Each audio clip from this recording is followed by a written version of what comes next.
والسلام على عباده الذين اصطفى لا سيما على سيد الرسل وخاتم الأنبياء وعلى آله وصحبه ومن بهديه مهتدى. أما بعد فأعوذ بالله من الشيطان الرجيم. بسم الله الرحمن الرحيم. ولا تقف ما ليس لك به علم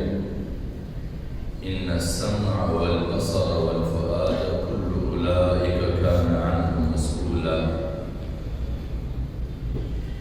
صدق الله العظيم. عزیزان گرامی،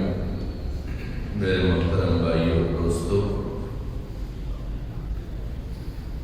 اللہ تبارک و تعالی نے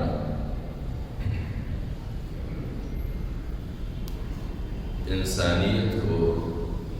اپنی دیگر تمام مخلوقات سے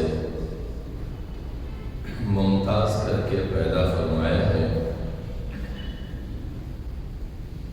اور اس امتیاز کا بنیادی سبب انسانیت کا وہ خاص صفت ہے کہ جس صفت کی بنیاد پر اس میں شعور پیدا ہوتا ہے، اور شعور ہی ایسی چیز ہے کہ جس کی بنیاد پر اس کے حرکات اپنے ارادے پر ہوتے ہیں، اور شعور کی وجہ سے اس میں سنجیدگی اور متانت پیدا ہوتی ہے۔ اس سنجیدگی اور متانت نے انسانیت کو شرف عطا کیا ہے،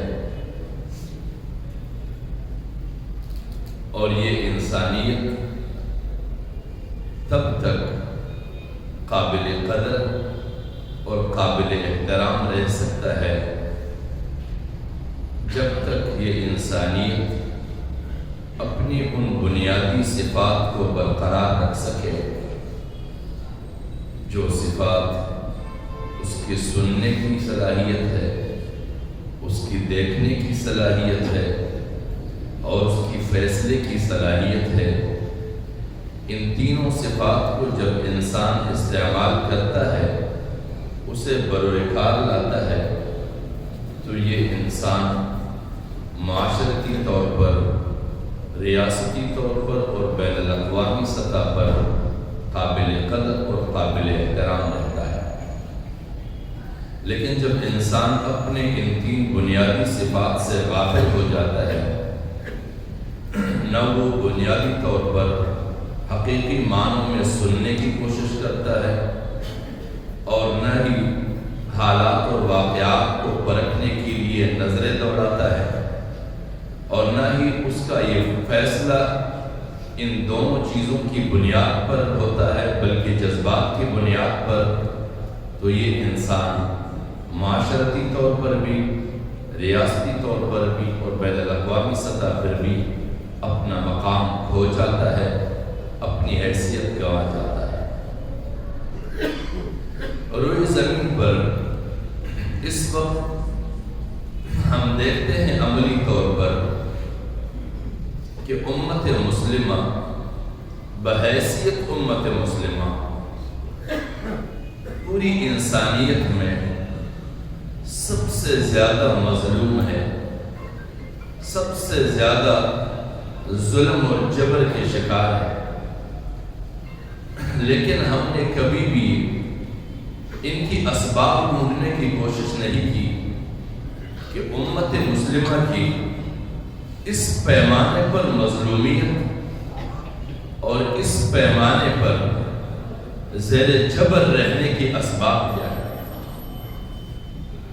حقیقت یہ ہے معذرت کے ساتھ کہ امت مسلمہ اس وقت عالمی سطح پر ان تینوں صفات کو استعمال کرنے سے یکسر غافل ہے۔ ان کے تمام فیصلے جذبات کی بنیاد پر، ان کے فیصلے عقیدتوں کی بنیاد پر، ان کی فیصلے محبتوں کی بنیاد پر یا پھر ان کی فیصلے مسلم انانیت کی بنیاد پر، اور اگر ایک ریاست کے اندر ہے تو پھر ان کی فیصلے فرقوارانہ عصبیتوں کی بنیاد پر، کبھی سنی عصبیت، کبھی شیعہ عصبیت، کبھی مقلد عصبیت، کبھی غیر مقلد عصبیت،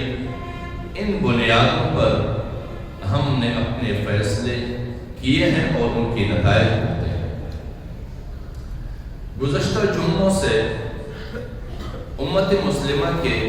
بین الاقوامی سطح پر ہونے والے فیصلوں کے تجزیہ کرتے آئے ہیں، اور آخری واقعہ یہ عرض کیا گیا تھا کہ امت مسلمہ کے استعمال کے لیے اسباب بھی عالمی قوتیں پیدا کرتی ہیں، ان کے لیے میدان بھی عالمی طاقتیں فراہم کرتی ہیں، ان میدانوں میں استعمال کے لیے وسائل عالمی طاقتیں فراہم کرتی ہیں، اور ان کے لیے اطراف میں ہم نوا اور مخالفین بھی عالمی طاقتیں پیدا کرتی ہیں، اور پھر عالمی طاقتوں کے اہداف کے حصول کے بعد اس معاملے کو رفع دفع کرنے کے لیے بھی عالمی طاقتیں میدان میں اترتی ہیں۔ مسلم تنظیمیں یا طاقتیں اس کے اندر کسی بھی قسم کے تصرف کا اختیار نہیں رہتے، اور آخری انجام کے طور پر یہ ذکر ہوا تھا کہ ایک مرحلے میں افغانستان سے روس کا انخلا ہوا عالمی معاہدے کی بنیاد، اور پھر وہی مقامی خانہ جنگی کرائی گئی جہادی تنظیموں کو بدنام کرانے کے لیے، اور پھر عالمی طاقتوں کو افغانستان میں روس کے ساتھ کیے گئے معاہدے کی صورت میں داخل ہونے کے اسباب پیدا کیے گئے طالبان کی شکل میں، اور پھر واپس طالبان کو کمزور کرنے کے لیے انہی کی صفوں میں سے ایسے اقدامات کرائے گئے کہ وہ عالمی قوانین کے سامنے مجرم بنے، اور پھر طالبان کا خاتمہ کر کے ان لوگوں کو برسر اقتدار لایا گیا جنہوں نے ہمیشہ عالمی طاقتوں کے لیے خدمات انجام دی، اور پھر جب دیگر عالمی طاقتوں میں سے افغانستان کے اندر متحرک ہوئے، اور پھر عالمی طاقتوں کو، مغربی قوتوں کو، جب عرب ممالک کے اندر اپنے مفادات آئندہ 100 سال کے لیے خطرے میں نظر آئے تو انہیں افغانستان کو عارضی طور پر چھوڑنا پڑا، کیونکہ مغربی طاقتوں کی مستقل اور دائمی جائیداد اور ان کے اقتصاد کی بنیاد وہ عرب ممالک جو خلافت عثمانیہ سے انہیں آزاد کرایا اور ان کی پوری عوامی طاقت کو خلافت عثمانیہ کے خلاف برطانیہ کی چھتری تلے استعمال کیا، اور پھر ان عرب ممالک کو وہ خطے جن معاہدات کی بنیاد پر دی ہیں ان معاہدات کا مطالعہ کیا جائے تو ان میں یہ شرائط ہے کہ آپ کے سرحدات حتمی نہیں ہیں، آپ کے جغرافیہ آئندہ قابل تجدید ہے، آپ اپنی مرضی سے کسی کو دشمن ڈکلیئر نہیں کر سکتے، آپ اپنی مرضی سے کسی کو دوست نہیں ڈکلیئر کر سکتے، آپ اپنی مرضی سے اپنی ریاستی حدود کے تحفظ کے لیے فوج نہیں بنا سکتے، آپ اپنے خطے کے وسائل اپنی مرضی سے نہیں نکال سکتے، آپ اپنے خطے کے وسائل نکالنے کے لیے ہماری منظوری کے بغیر کسی کو دعوت نہیں دے سکتے۔ یہ معاہدات ہیں، اور اگر بالفرض و تقدیر کوئی ہمارا بدخواہ آپ پر حملہ آور ہو تو آپ کے دفاع کا حق ہمیں حاصل ہے۔ یہ ان معاہدات کا پس منظر ہے، اور ان معاہدات اور ان شرائط کے بعد جن لوگوں کو وہاں پر حکمران بنایا گیا وہ حکمران نہیں ہے، وہ ان خطوں کے مغربی طاقتوں کے لیے حفاظتی یا پھر چوکیدارانہ منشی ہے، ان کے کوئی اختیار نہیں، انہیں صرف وہاں سے مستفید ہونا ہے۔ انہیں خطے کے معاملات کے حوالے سے کسی فیصلے کا کوئی حق حاصل نہیں، اور وہاں کے وسائل پر مغربی طاقتوں کو اختیار حاصل ہے۔ آپ تاریخ کا جائزہ لے سکتے ہیں کہ عرب ممالک کے بشمول سعودیہ اور دیگر ممالک اور کویت، ان سب کے تیل کتنے قیمت پر خریدے جاتے ہیں اور کتنے 100 سال تک یہ معاہدے ہیں۔ یہ ہمارے معاہدوں کا حال ہے۔ اس لیے عرب ممالک یہ مغربی طاقتوں کی مستقل جائیداد ہے، اور 2023 میں ان کے 100 سال پورے ہونے جا رہے ہیں۔ اس 100 سال پورے ہونے کے بعد نئے معاہدات ہونے، اور ان نئے معاہدات کے پس منظر میں شاید دیگر طاقتیں بھی ان کے لیے متحرک ہوں، تاکہ وہ بھی وہاں کے مفادات سے مستفید ہوں۔ اور ان بڑی طاقتوں میں 5 طاقتیں سر فہرست ہیں۔ امریکہ ہے، برطانیہ ہے، فرانس، چائنا اور روس۔ یہ 5 ہے جسے سلامتی کونسل کے مستقل ممبران بھی کہا جاتا ہے، اور یہ دنیا کے سارے معاملات کو آپس میں طے کرتے ہیں اور خطوں کو اپنے مفادات کی بنیاد پر تقسیم کیے ہوئے ہیں۔ اس طرح کے حالات میں جب ایک طاقت کو تمام عرب ممالک پر کنٹرول حاصل ہو اور ان کی 100 سالہ میعاد پوری ہونے جا رہی ہو، تو یہ ان کے مستقل مفادات ہیں۔ ان مفادات کو آئندہ کے لیے مستقل بنیادوں پر محفوظ بنانے کے لیے بیک وقت 2 محاذوں پر انہیں متحرک رہنا ممکن نہیں تھا۔ اس لیے دوبارہ سے طالبان کو افغانستان میں لایا گیا تھا کہ افغانستان کو اس وقت تک انگیج رکھا جائے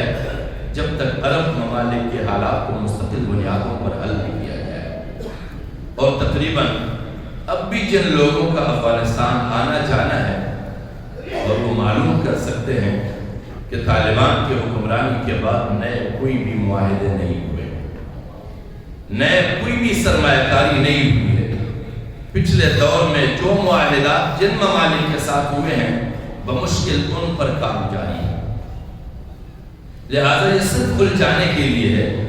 جب عرب ممالک کے حالات طے ہوں گے تو پھر سے کچھ مسائل کو بنیاد بنا کر عالمی تانے دار کی حیثیت سے مغرب پھر سے افغانستان میں مداخلت کریں گے، اور اس کے لیے ابھی سے راہیں ہموار کی جا رہی ہے۔ کبھی داعش کے نام سے وہاں پر کارروائیاں کرائی جاتی ہے، کبھی کسی اور نام سے کرائے جاتے ہیں، کبھی TTP کے نام سے کرائے جاتے ہیں، اور پھر اسی چیزوں کو بنیاد بنا کر جیسے پچھلے ادوار میں از خود بنیادیں بنائی گئی، اسباب پیدا کیے گئے عالمی طاقتوں کے حملہ آور ہونے کے لیے، ایک دفعہ پھر اس طرح کے اسباب پیدا کیے جائیں گے۔ یہ ہمارے مسلم تحریکوں کے تبدو کے میدان ہیں، اور ہم اس طرح کے دوڑ لگاتے ہیں، اور جب بھی حالات بدلتے ہیں اپنے فیور میں حالات دیکھ کر ہم فقط خوشیاں مناتے ہیں، مٹھائیاں تقسیم کرتے ہیں، یہ نہیں سوچتے ہیں کہ حالات بنے کیسے، پیدا کیسے ہوئے، اسباب کس نے فراہم کیے، میدان کس نے تیار کیا، اور اب پھر سے ان حالات کو تبدیلی کے اسباب کس نے پیدا کیے۔ ان چیزوں پر ہم کبھی نہیں دیکھتے، جبکہ امت مسلمہ کے لیے قرآن میں لفظ تدبیر ہے، لفظ تدبر ہے، لفظ تفقہ ہے۔ تدبیر اور تدبر ہر قسم کے واقع ہونے والے حالات کے پیچھے دیکھنے کے لیے کہ اس کے پس پردہ کیا اسباب ہے، اس کو تدبر کہا جاتا ہے۔